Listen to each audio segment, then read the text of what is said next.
on waste. Waste is a nuisance. I'm wondering what mechanisms or interventions you intend to employ to address the menace of waste, so that we convert it from being a nuisance to a resource. Recycle, reuse, produce, regenerate energy, name it, because it is a real issue. Outline for us those interventions that you will employ. Secondly, I want to pick it from the question that was asked by Honorable Mbui on corruption. You've said yourself, corruption is killing our country. And I remember when we interviewed you on your first nomination, we still raised this issue of corruption in recruitment of officers to KDF. And you promised us here that you're going to deliver. But Honorable Duale, I put it to you that you disappointed the country. During that time, the amount that was being paid was between 300 to 400. But during your time, you presided over an increase from now for 300 to 400 to 700 to 1 million. And as representatives of the people, our constituents report this to us. At some point, even efforts to reach you were not fruitful. You could not pick our calls. So now, my question is, why should we trust you? Why should we believe you? Why should we believe that you are not going to transfer this corruption to the Ministry of Environment? Because even there's recruitment of forest to others. You need to assure Kenyans that you will do something when you get to the Ministry of Environment. Lastly, Honorable Chairman. You've asked two. On deforestation. Okay. There's a lot of felling of trees, even in public forests. We are saying, let us plant trees. Let us plant. But what are we doing about deforestation? Can I ask the last one that has been requested by the public? Go ahead. A member of the public has asked me to ask Honorable Duale, what is your connection with the Juja International Abattoir in Mrima in Juja? It has environmental wastage. I don't know what that means. Probably you can give your thoughts on that. Thank you. Let me start with something Mrima Juja. Maybe the people who I sell my fattened bulls take to many slaughterhouse. If they buy and take it to our slaughterhouse, that is the only relationship I have. I don't own slaughterhouse. I sell to Farmer's Choice. I sell to Kenya Meat Commission.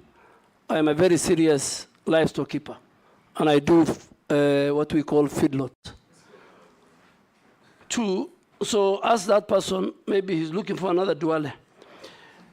Let me answer about recruitment. I refuse to pick your call and many other people's calls because of corruption. It's because of the corruption.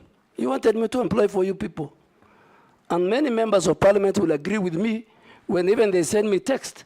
I said, please go to the nearest sub-county recruitment center. So I'm very sorry, Honorable Mercy, if I didn't pick your call, I was scared you'll ask me to recruit somebody for you. And that is the level of how I abhor corruption. Two, I think when I went, is the only recruitment that I did under my leadership. The only one. And the speaker said it's a systemic. Systemic. It was systemic. Okay, inform him. But Speaker, I must agree if I want to be informed. Okay, point of order. I remember the standing orders. I know. Point of order, Speaker. Let's hear her. My call. Honorable Speaker, I was calling the Honorable CS to seek clarification with respect to the concerns that were raised by my constituents, that those who were successful and had reported to the training camp were being chased away over flimsy reasons. And I think I can quote, one of my constituents was told that his testicles are not equal. That is why it's being dismissed or returned from the training camp. So I wanted to seek clarification from the CS to tell me what are the guidelines for one to be recruited. Somebody who is successful, he has already reported and is being chased away. I wanted it to secure that law so that my constituents do not lose it as a representative of the people of Teso South. Mr. Speaker. Oh, yes, what's your point of Honestly, order? Okay, Mary. it was very sad indeed. And my constituent lost that slot because I could not get the CS to clarify. We hear you. Yes. In fact, I had to look for a chairman of a committee to call the CS on my behalf because I thought because I'm a small person, he can't pick mine. You are an He MP. actually picked, but I was not helped. I was not helped. I am speaking on behalf of the people of Teso South. Good. But you are vetting him on behalf of Kenyans. Yes. Yes, on behalf of Kenyans. Yes. And it did not only happen to Teso South. Many Kenyans were returned from the training camp. And we are told those slots were sold again to some waiting rich guys with 1,700,000. It cannot continue. And we made it very clear to the CS nominee for defense that it should not repeat itself next time. Yes, Junet. Mr. Speaker, I want to sympathize with my colleague. And that issue has been rampant, people complaining. But the only thing I'm wondering with is if the CS of Defense by then could do measurement of testicles. It's what I don't know. That's what I don't know. Mr. Speaker, let me, because it's a, Mr. Speaker, let me make it very clear. Yes.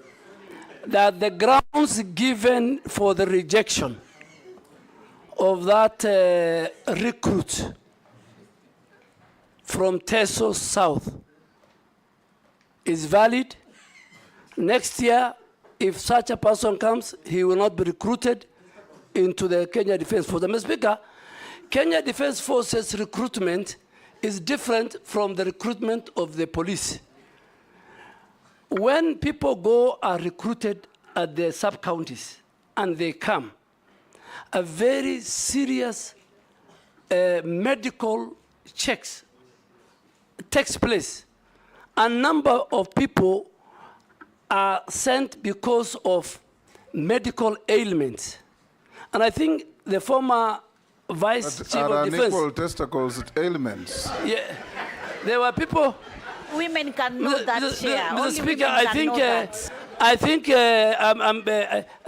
If you allow me to finish, there are many. The testicle that I want to go into is one of them. There are many, and the chairman of defense will agree. They measure. Point of order. Let me finish before the point of order. Mr. Speaker, there are many colleagues. There are many leaders who sent me why their person has been chased. And in 10 minutes, the leadership of KDF could give me 1, 2, 3, 4 reasons, measurements including. So I am sure the next, women to assist them not only on this. So, Mr. Speaker, there are certain criteria. There are many, and those who leave, they are not replaced. And I think let us not discuss, with your permission, the Kenya Defense Forces in a very negative. They have a special place in that. But the chairman of defense can call the generals in camera, and you are now talking about testicles. They will tell you something about even the teeth. They will tell you many things. And some of these things is because when you go, the training of the Kenya Defense Forces is so vigorous that you don't risk to take somebody who will die in the course of the training. So don't compare it with how the police are trained. Don't compare it with how the Kenya prisoners are trained.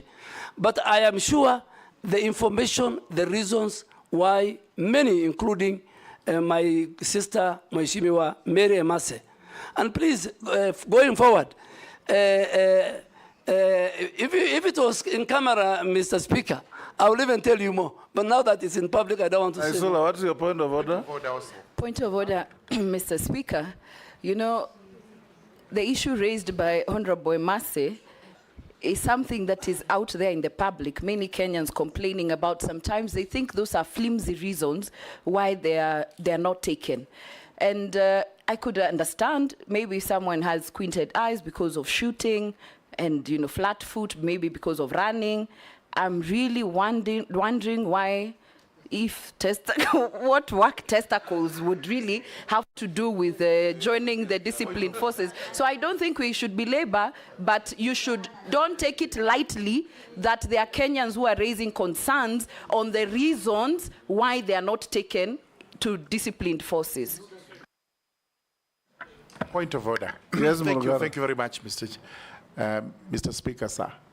With tremendous respect to Honorable Duale. And let the Army hear this. It's very important. We know the historical background of the set pieces that were given in Army recruitment, including teeth. It is there to bite bullets at a certain point in time in history. Today, they do not bite bullets. That's why you hear that saying, you will have to bite the bullet, because the Indians were refusing to do it. So you had to have teeth so that you could bite the bullet.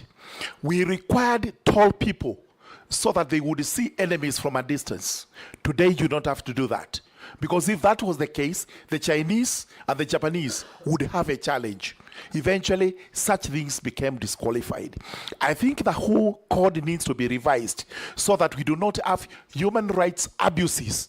But they are not even abuses. They are excuses that the army is using so that it is able to bar some Kenyans from joining the forces, and, as we are saying, so that other people can actually get the slots. So surely the army must open up on this. Point. Thank you. Let's not escalate this. Okay. For avoidance of doubt, Honorable Duale, I also have a child who was sent away for exactly the same reasons as Mary Mase's. Your Excellency, I think just to give the way forward, Not my child, Because, but Your not Excellency- my son, but a child in my neighborhood. Your Excellency, Yes. Speaker, you have, because of And the... you remember I told you yes, about it. yes, I think the leaders are raising very good valid... Yes, Dawood, what is it? You know, we have talked about men only, but even women are discriminated against. When they do a test, pregnancy test, they do not have anything. But once they go there, I don't know where it comes from, they have a pregnancy. And it's not true. Anyway, Njia, let sasa nashindwa. the nominee Chair. answer the question Yes. and we move to something else. Yes, Mr. Speaker, I think because the leaders are raising very important and they don't have the information, Mr. Speaker, under your direction, we have a very robust, good leader, head of the military health department called Major General Nganga, through the chair of defense. I think you can call him to Akamkunji and he lists the conditions which disqualifies. I think because what these are raising is public knowledge. Even I think they should even go to the media and they should sensitize the public. And I think is something we have discussed. Focus on your environment. So, no, let me go to. I'm no longer there, so. Yes. Yes, next minister will deal with it if approved. Yes. Speaker, Honorable Dawood talked about waste management. Waste Yes. management is a serious issue in our country. Mr. Speaker, why do I say so? The law is there, the regulations are there, county governments are not enforcing. And